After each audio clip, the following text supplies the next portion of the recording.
E é feito de tinta acrílica, né? É, orgânica. Tudo muito orgânico, muito natureza. E não pode tocar, tá? Don't touch, it's art.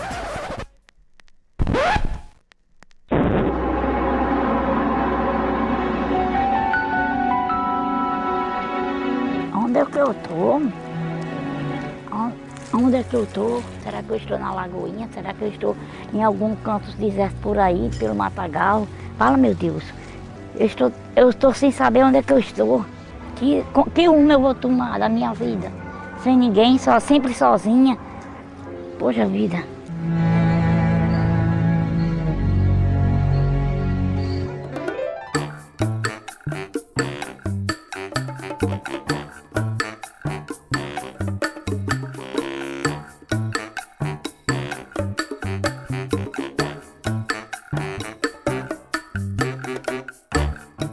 E aí, gente perdida?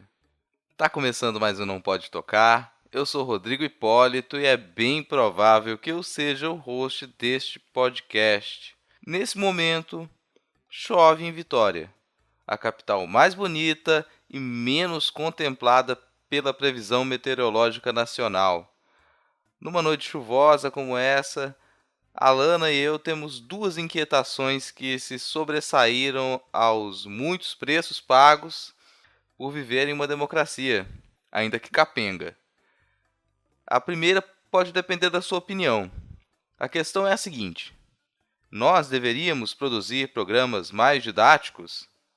Antes de você responder essa questão, é interessante saber de onde ela brotou. Já que você se ocupa de ouvir um programa sobre arte, talvez você não seja responsável por tal preocupação. Eu não duvido, aliás, que você também se lembre de ter estado em alguma situação que inflou aquela estranha vontade de explicar princípios simples da sua área de estudo. Essa vontade, paradoxalmente, costuma vir acompanhada de uma densa preguiça. Um pouco mais cedo, a Alana desistiu de ouvir um podcast sobre literatura. Sua desistência veio após alguns minutos em que, pacientemente, ela ouviu afirmações de que arte é algo universal, benéfico e indispensável para a nossa vida. Em algum momento, nós nos acostumamos a ouvir sujeitos interessados em alguma espécie de produção cultural despejarem valores supostamente universais sobre a ideia de arte, tanto fora quanto dentro do nosso campo. Isso não faz com que seja menos irritante. Acredito que isso aconteça com a maioria das pessoas. Me lembro de minha primeira aula no mestrado, quando, junto com outra aluna, no intervalo, foi necessário um intensivo de 20 minutos para o professor de metodologia que acabara de chegar de outro departamento. Nossa tentativa de explicar ao sujeito por que quase toda a turma havia se incomodado com a sua aula não surtiu o efeito esperado. Embora não parecesse ofendido, suas concepções de arte continuaram estacionadas na Europa do século XVIII. Foi difícil lidar com um professor de um curso de teoria da arte que, por ser muito distante da área, não conseguia acessar os motivos pelos quais propostas de performance, instalação, happenings, apropriação, videoarte, intervenções urbanas e efêmeras possuem o status de trabalhos de arte. Uma das muitas barreiras que negam ao grande público acesso a muito do que foi e é produzido por artistas desde meados do século XX diz respeito ao ponto no tempo e no espaço onde aquele professor está parado, a França do século XVIII. Quando alguém pressupõe que a arte deva ser algo bom, belo, verdadeiro e enriquecedor, essa pessoa reflete os ideais neoclássicos. Esses ideais, em grande parte, não foram abandonados e continuam a guiar as nossas escolhas e juízos de gosto. Características como o elogio à capacidade técnica de representar uma natureza exuberante e organizada por princípios de simetria e ordem narrativa linear, a exaltação da figura do herói que suporta o sofrimento sem perder a compostura e a placidez do olhar, a identificação dessa organização com a ideia de beleza, essa beleza como algo universal e próprio daquilo que não foi corrompido, daquilo que é bom, e essa bondade como uma verdade que todos nós deveríamos buscar, são quase a definição de neoclássico. Esses ainda são os padrões de beleza ocidentais, o rosto simétrico, de olhar vazio e implacável. Esse ainda é o nosso sentido de bondade, o heroísmo que atravessa os sofrimentos do mundo sem se corromper e apenas com sua força de vontade. Esse ainda é o nosso sentido de verdade, uma revelação inquestionável e libertadora. Esses princípios, trazidos para cá pelos invasores europeus e mantidos na construção da nossa sociedade por uma elite colonizada e exploradora, são tais princípios, disseminados em todos os produtos culturais massivos, que mantêm viva a ilusão de uma arte eterna e universal, que teria por objetivo inquestionável o enobrecimento do espírito. O que artistas fazem mudou bastante do século XVIII europeu para cá, assim como havia mudado antes. Trabalhos de arte respondem e são direcionados para contextos, muitas vezes bem específicos. Isso quer dizer que eles não são universais. Isso quer dizer que alguns deles você talvez nunca compreenda ou acesse ou te afetem. Com múltiplas intenções, interpretações polissêmicas, origens, materiais e pressupostos, não é difícil notar que não há uma arte a qual pudéssemos definir. Desconfie de discursos que começam com a expressão "a arte é", pois mesmo que você a considere um valor humano como justiça, liberdade, ela não é universal. E caso lhe incomode o fato de não ser possível definir arte, tente definir justiça ou liberdade. Esse pequeno incômodo nos fez pensar sobre a possibilidade de lançar episódios mais didáticos. Não sei se você acha isso interessante. Se você puder dar sua opinião, as criaturas agradecem. Eu disse que havia uma segunda inquietação, e enquanto a noite avança, ela se torna mais premente. Nós deveríamos, ou não, sair na chuva para comprar vinho? Caso a resposta seja sim, nós iremos harmonizar o jantar a partir do vinho ou o vinho a partir do jantar?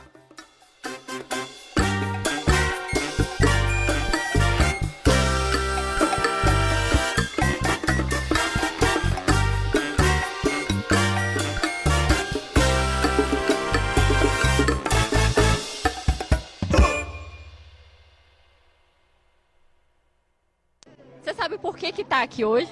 Não. Não. Quem trouxe é minha tia. Mas você viu na televisão as manifestações que estão tendo? Vi.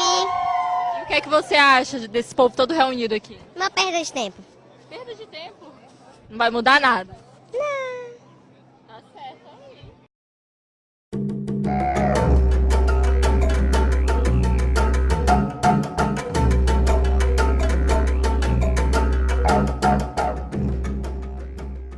De volta do mercado, comecei a pensar em algumas mudanças que tive com relação à comida desde criança. São muitas, mas entre a descoberta aos 6 anos de que eu detesto a maioria das frutas e o encontro já adulto com o fascinante universo das saladas, eu comecei a pensar em como eu me sentia a respeito do ato de comer. Até o final da minha adolescência, eu considerava o ato de me alimentar ligeiramente constrangedor. Eu preferia comer sozinho. Eu fazia meu prato depois que o restante da família havia feito e quase sempre já terminava a refeição. Não sei exatamente porquê, mas eu preferia comer sozinho. talvez fosse assim pela ausência de mesa em casa, o que fazia com que cada um comesse no seu canto, no sofá, sobre a cama ou no quintal. Eram raros os momentos em que havia aquele ritual voltado para a refeição. Isso acontecia em datas especiais ou quando eu estava na casa de amigos, de colegas. Nesses momentos, tudo parecia cheio de cerimônias, e cerimônias me deixam muito envergonhado. Depois de sair da casa da minha família, isso mudou muito. Aos poucos, comer sozinho se tornou meio desagradável e até meio triste. Quando eu batia ponto, o horário de almoço era só mais um corre do dia. Comer rápido, barato e em silêncio. Isso fez gerar uma falta de sentir o gosto da comida e também de não querer ser alimentado como um robô ligado à tomada. Eu espero não precisar mais trabalhar com uma rotina desse tipo. Eu tomei gosto por cozinhar.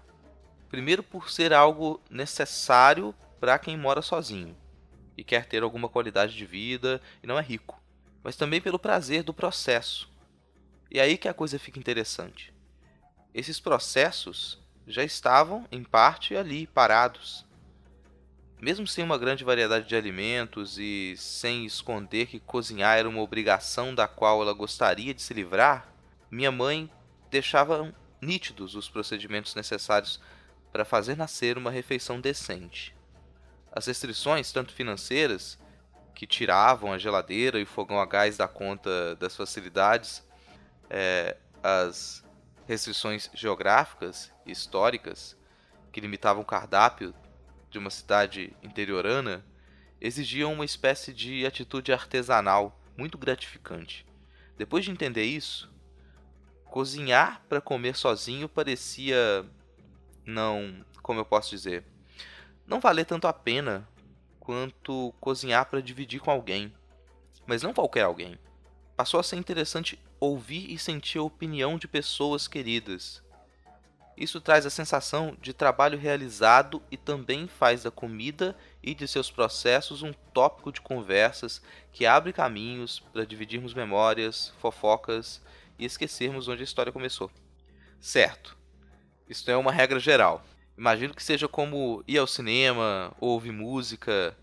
Há quem prefira ir ao cinema sozinho e isso, aliás, pode ser até melhor em alguns casos. Eu já prefiro a companhia nessa e na maioria das experiências estéticas. Eu penso que a maior parte do aprendizado das transformações pelas quais devemos passar necessitam de companhia, quer dizer, acontecem na coletividade. Essa ideia aponta para o nosso primeiro áudio. Sim, esse aqui ainda é um episódio do Manda Áudio, que é quando nós recebemos mensagens de ouvintes e tentamos dar uma resposta minimamente criativa. A voz a seguir é da host do podcast Mashup e integrante do Café Seletor, Glenis Cardoso.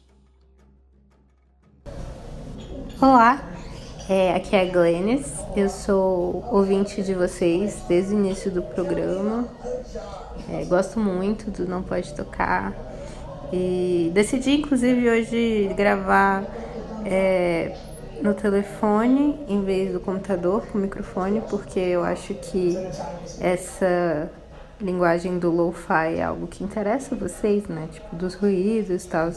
Inclusive, deixei tocando a série de TV que eu tô assistindo e pensei até falar um pouco sobre ela, porque não sabia bem o que falar nesse áudio, porque não tem muitas diretrizes.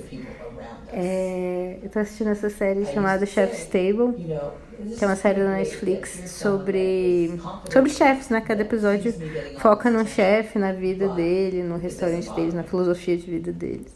E eu sempre fico bem chocada com a diferença entre as chefes mulheres e os chefes homens, que eu sinto que eles têm essa ideia de vocês vão editar isso depois? Vocês podem editar isso depois se vocês preferirem, ou não, pode deixar assim. Mas a diferença dos chefes homens e dos chefes mulheres é porque eu tô prestando atenção na série também, tentando falar ao mesmo tempo. Mas basicamente eu sinto que todas as vezes que tem chefes mulheres, elas sempre fazem questão de falar muito sobre todas as pessoas que estão apoiando elas e todas as pessoas que que ajudaram elas no caminho que elas fizeram para chegar nesse lugar de sucesso. E o episódio que eu tô assistindo particularmente tem muito isso, que é da Nancy Silverton, que ela fala que as pessoas acham que ela faz tudo sozinha naquela cozinha, quando na verdade chega um certo momento na carreira de muitos chefes que eles param de trabalhar na cozinha todas as noites, né? E ela continua, mas ela faz questão de falar de todas as outras pessoas que estão lá junto com ela. E a maioria dos chefes homens fala quase inteiramente sobre eles e como eles chegaram até ali pelos seus próprios méritos, assim, por assim dizer. E isso me faz pensar no feminismo de forma mais geral, em como existem algumas vertentes mais liberais do feminismo que acham que é só ser tipo uma grande CEO ou ocupar o mesmo lugar que homens ocupam hoje em dia, da mesma forma, com a mesma política, por assim dizer. E eu acho que essa série me mostra uma possibilidade diferente de mulheres que chegam em posições de poder e são generosas com esse poder, que compartilham esse poder e que existe um senso de comunidade com elas, de alguma forma. Enfim, não sei se isso é exatamente o que vocês querem nesses áudios e não sei se vocês vão colocar, mas enfim, acho que é isso. Continuem com o trabalho de vocês, que é excelente. Sim, é bem isso mesmo que a gente quer. Ter a sua participação e saber que você continua a gostar do programa já deixa a gente muito feliz. E tem muita coisa nessa sua fala que traz tópicos sobre os quais a gente precisa falar. Às vezes não fica nítido para a maioria o quanto é maléfico alimentar a fantasia do individualismo e a mentira do self-made man. Mesmo que já comece a se alastrar o entendimento de que a ideia de meritocracia surgiu como um sarcasmo e foi adotada por neoliberais como um auto-engano e como uma boia de salvação desesperada para o discurso do capitalismo tardio, raramente falamos de por que o sarcasmo contido no termo meritocracia foi necessário. Na postagem desse episódio, eu deixo um link de um texto do Nexo Jornal para quem quiser mais detalhes. Basicamente, o termo surge com uma distopia chamada A Ascensão da Meritocracia, de 1958, escrita pelo sociólogo inglês Michael Young. Nessa história, o autor descreve uma sociedade ficcional na qual a permissão para fazer parte da elite econômica se dá através de testes de QI. Obviamente, as pessoas que estão nas classes sociais que não têm acesso ao ensino de qualidade e têm de trabalhar a maior parte do dia para se sustentar, não podem competir de igual para igual com aqueles que já estão na elite econômica. O resultado é uma sociedade de castas que engana a população por sua falsa justiça chamada meritocracia. Essa galhofa distópica passou a ser usada pela propaganda neoliberal estadunidense nas décadas seguintes, sem referenciar o livro do Michael Young. Já na década de 1990, o primeiro-ministro britânico, também neoliberal, começa a usar a palavra em seus discursos como algo positivo. Isso foi no começo dos anos 2000. Desde então, a palavra foi cada vez mais subvertida ao ponto de fazer parte de projetos políticos reais.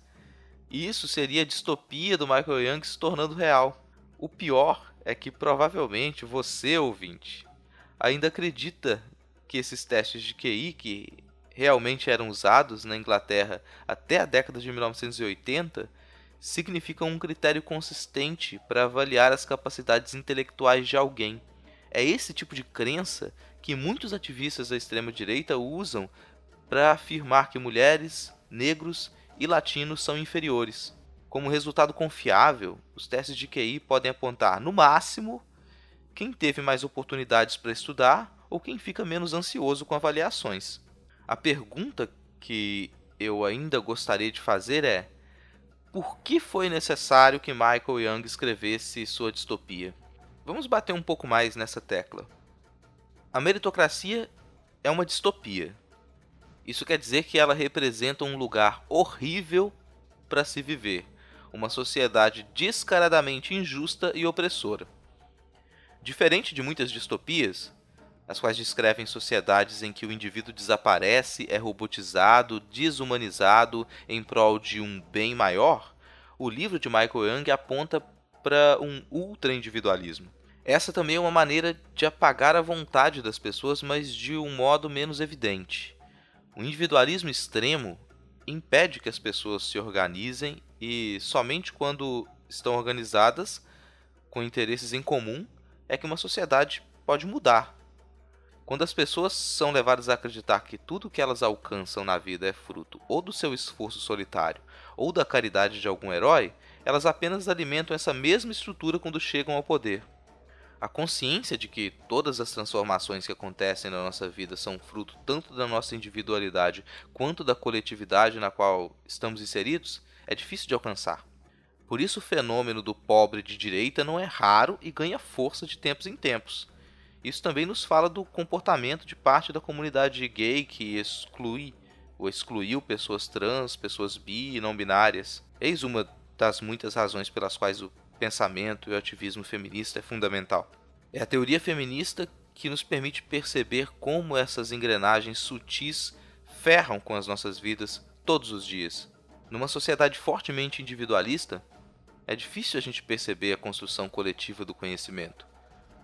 O sujeito que ascende ao poder tende a pensar que conseguiu isso puramente pelo seu empenho. Logo, seu comportamento é de manutenção do sistema que concedeu os privilégios para que ele chegasse ao poder. Esse círculo vicioso mantém as classes no lugar e somente pode ser solucionado quando essas classes entram em choque. Em outras palavras, qualquer tentativa de mudar esse sistema evidencia a disputa de classes. Essas classes são econômicas, culturais e também de gênero. Se essa sociedade individualista tem sido, há séculos, na maioria dos lugares, patriarcal e misógina, e o sujeito que ascende ao poder tende a mantê-la assim, a única maneira de encontrar justiça entre os gêneros é com o atrito, com a disputa de classes. O discurso dessas mulheres que evidenciam o fato de não terem conquistado sua posição sozinhas já é uma contribuição. Isso me lembra de uma fala bem incisiva do Pablo de Assis no saudoso Cabuloso Cast, no episódio 172, Muito Além da Jornada do Herói. Pablo de Assis nos fala de como seria interessante trocar o mito do herói, próprio dessa sociedade do ego, pelo mito de Psique. Na, entre aspas, jornada de Psique, ela evidencia sempre aqueles que lhe ajudam na caminhada e o protagonismo não se faz pela superação do outro, mas pela superação de adversidades mais palpáveis do que a simples competição ou desafio. No outro programa, mais recente, o 5º episódio da 2ª temporada dos 12 Trabalhos do Escritor, ele volta a esse tema. O link para os 2 conteúdos está na descrição desse episódio. Algo que podemos associar ao mito de Psique como uma estrutura que nos permite compreender a realidade e atuar na coletividade é o esforço de resgate de figuras históricas ignoradas ou encobertas pelas classes sociais interessadas em manter sua hegemonia no poder. Já que falamos em comida, devemos lembrar do Banquete, trabalho da Judy Chicago, exibido pela primeira vez no Museu de Arte Moderna de São Francisco em 1979. O Banquete é uma instalação composta de uma mesa de 3 partes no formato triangular, com 39 cadeiras, cada uma com inscrição do nome de uma mulher influente como convidada. 39 jogos de louça, decorados com motivos que lembram o formato de vaginas, e também nomes de outras mulheres influentes, e 2.000 peças de cerâmica que recobre o piso, com o nome de outras 999 mulheres historicamente importantes inscritos com ouro. Esse trabalho foi consequência direta da Oficina de Estudos Feministas, um dos primeiros espaços de ensino de arte com foco na voz de mulheres, inaugurado em 1973. além de compreender que nós nunca chegamos onde estamos e nunca nos tornamos quem somos de modo solitário, é importante ressaltar como o sistema de classes abomina a coletividade, pois sabe que nela reside, mais que a liberdade, a libertação. Uma estratégia marcante nesse sentido pode ser apreendida pelo trabalho do Piatan Lube. O Piatan é um artista lotado aqui no Espírito Santo e trabalhou com algumas das intervenções urbanas mais potentes que o nosso estado produziu na última década. Uma das intervenções foi o projeto Tabebuias, colocado em prática em 2015. Em Tabebuias, o Piatan propôs o mapeamento das árvores frutíferas da cidade de Vitória, que estivessem integral ou parcialmente em locais públicos. Esse mapeamento seria feito pelas próprias comunidades locais e seria complementado com informações sobre as árvores, o período em que produzem frutas e receitas de famílias da região para serem feitas com esses produtos. Num exemplo bem direto e simples sobre as consequências de um empreendimento desses, uma criança que saía da escola no horário do almoço ou no final da tarde poderia escolher entre comprar um salgado na lanchonete ou passar pela rua que tem um pé de goiaba e coletar a fruta. Se essa criança não tiver condições de comprar o salgado na lanchonete, as informações sobre a fruta se tornam ainda mais relevantes. O trabalho foi composto ainda por cozinhas coletivas para executar as receitas de família, mas a proposta só foi realizada parcialmente e por certo tempo. A parte das comunidades foi efetivada e deu muito certo.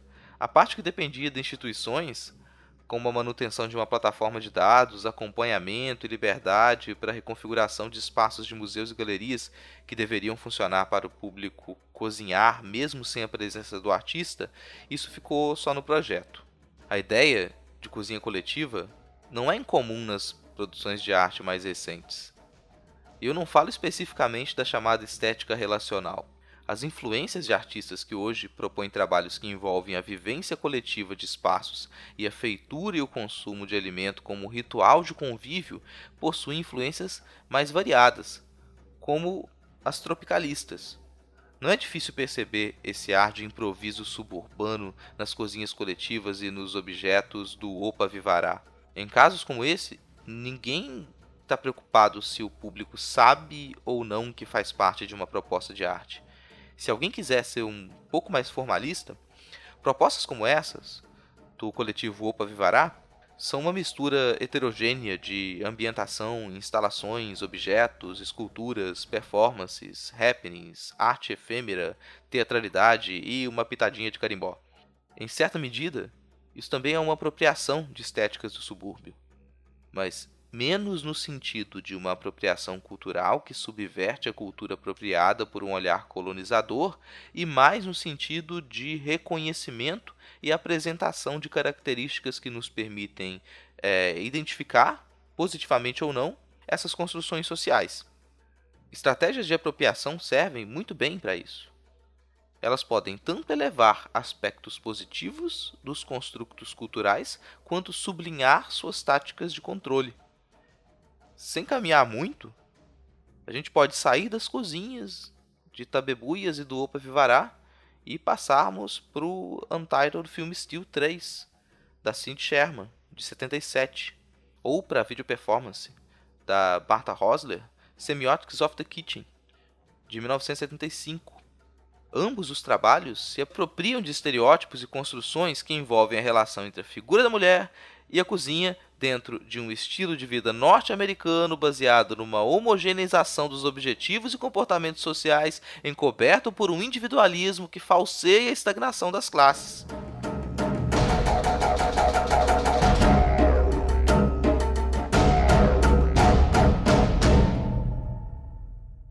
Nós estamos falando aqui de um plano que chama-se Nova Ordem Mundial, união de toda a América do Sul, conexão de toda a América do Sul, tirando todas as fronteiras, fazendo uma única nação. Pátria grande. Poucos ouviram falar disso e vai ser pouco divulgado isso. Eles sabem do que nós estamos falando.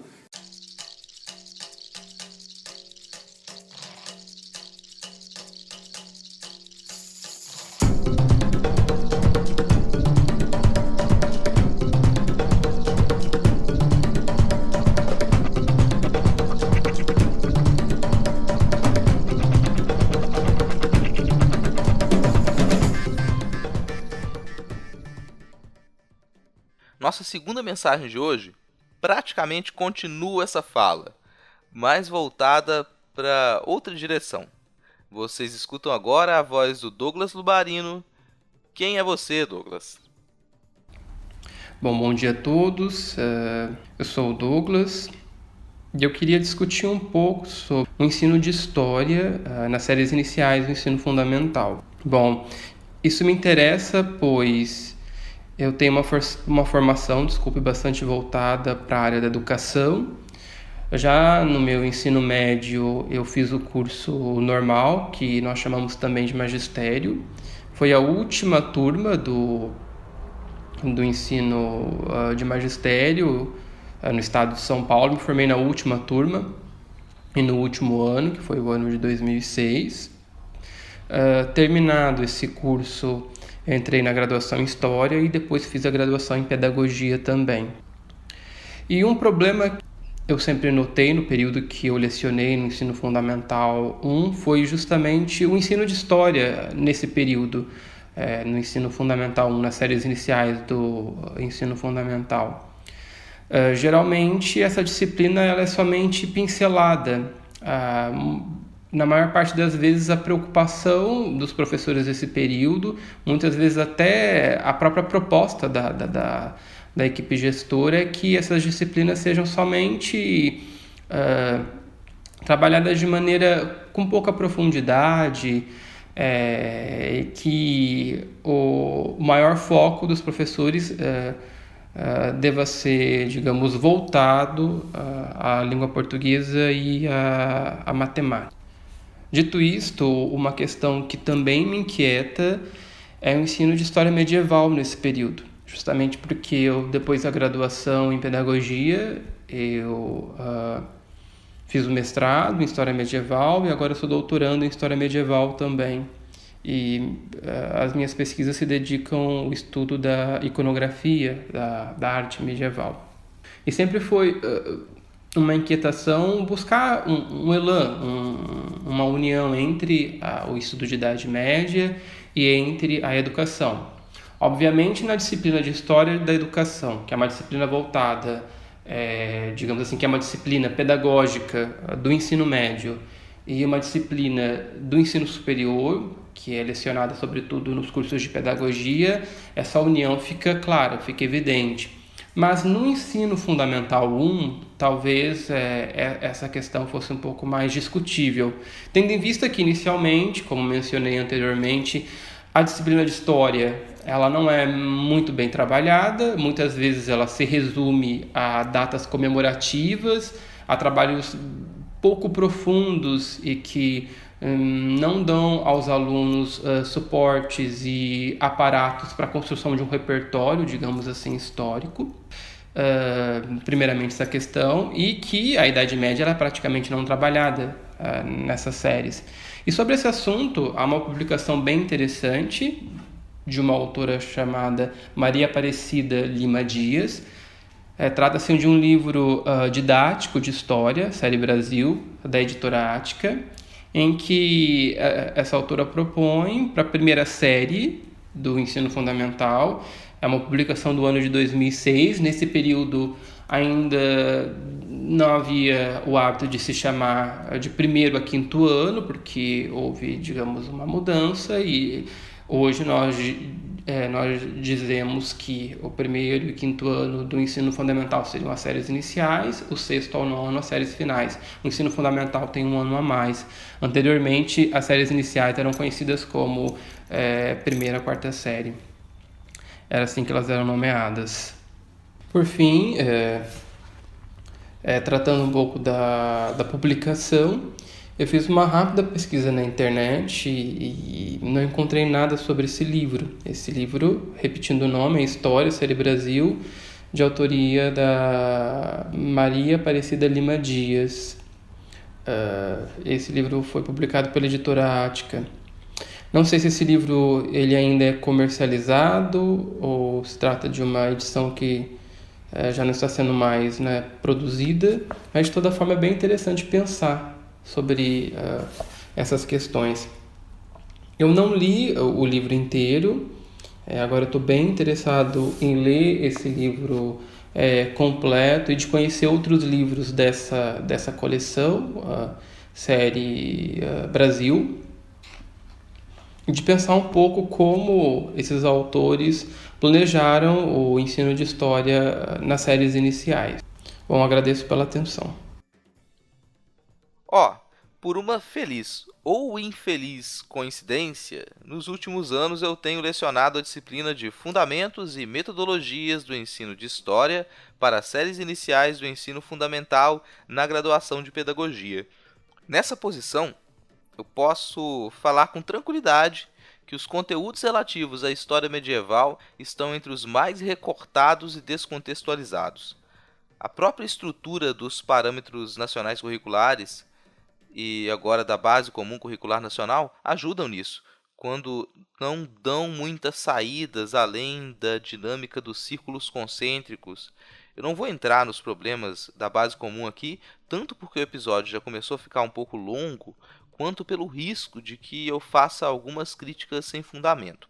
Nos últimos anos, eu tenho insistido em falar de um processo que, até 2 anos atrás, parecia teoria da conspiração e me fazia parecer uma figura meio patética com esse discurso.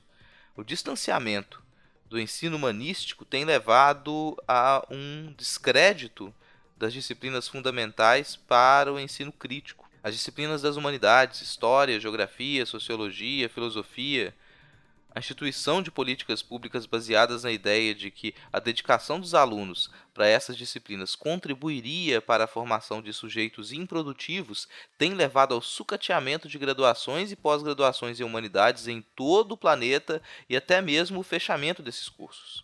Nós temos retornado a um tipo de ensino funcionalista e tecnicista empreendido antes das transformações indicadas pela Unesco nos primeiros anos do pós-Segunda Guerra.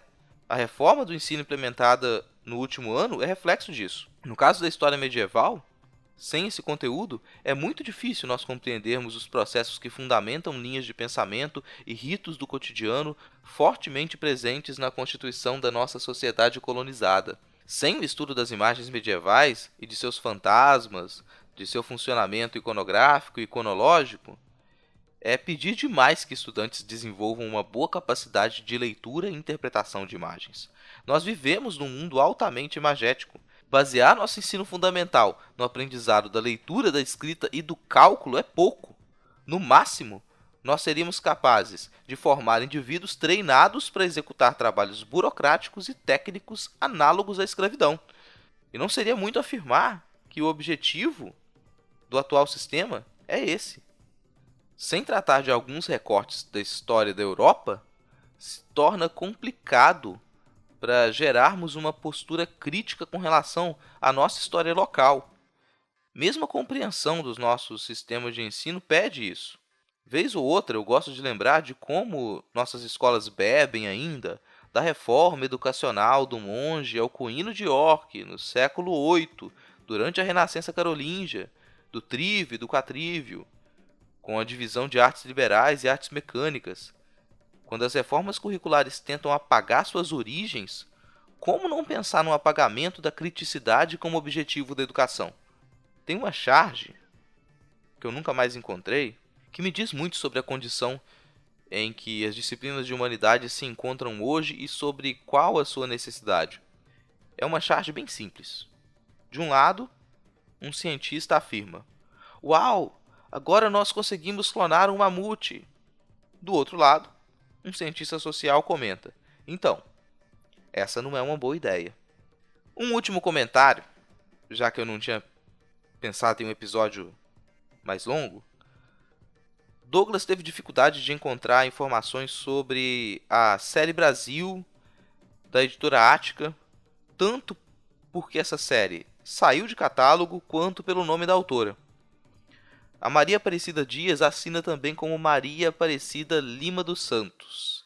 Para quem quiser entrar em contato ou dar uma lida em outros materiais dela, na descrição do episódio tem o link para o currículo Lattes dela e para a tese de doutorado que ela defendeu na Faculdade de Educação da USP em 2007. com o título de Relações entre língua escrita e consciência histórica em produções textuais de crianças e adolescentes, a pesquisadora faz uma crítica às concepções empiristas de ensino baseadas na exposição e na fixação de conteúdos e contrapõe com a ideia da consciência histórica como aliada da capacidade de construir e compreender narrativas críticas. Pronto!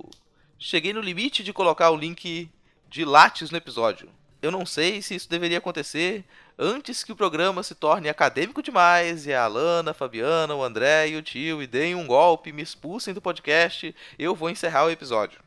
Esse foi mais um O Manda Áudio. Se você, ouvinte, quiser participar, siga o exemplo da Glennis e do Douglas e manda alguma coisa pra gente. Eu disse alguma coisa, não apenas áudio. Pode ser texto, desenho, foto, vídeo, tanto faz.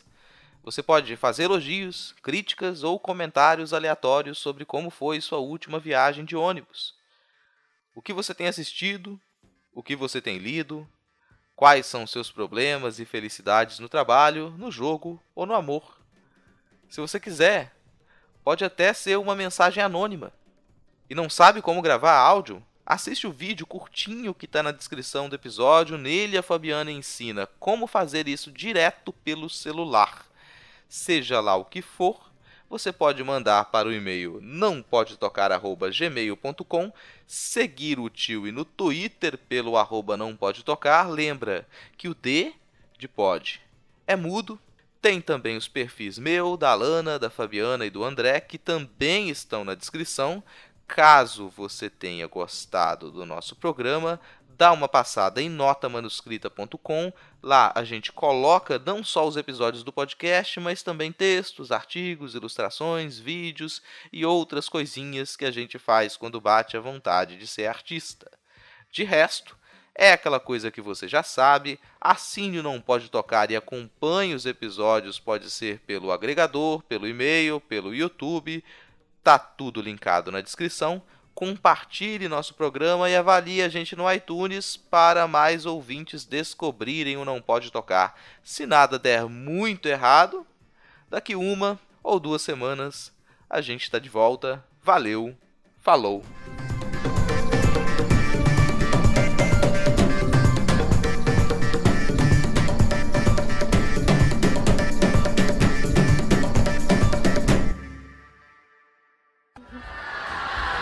Vem cá, só uma perguntinha sobre a creche. Na creche você gosta mais do quê? Da professora, dos alunos, das aulas? De nada. Eu já gosto de ficar em casa. Peraí. Vou fazer a pergunta outra vez. Na creche você gosta do que mais? De ir embora.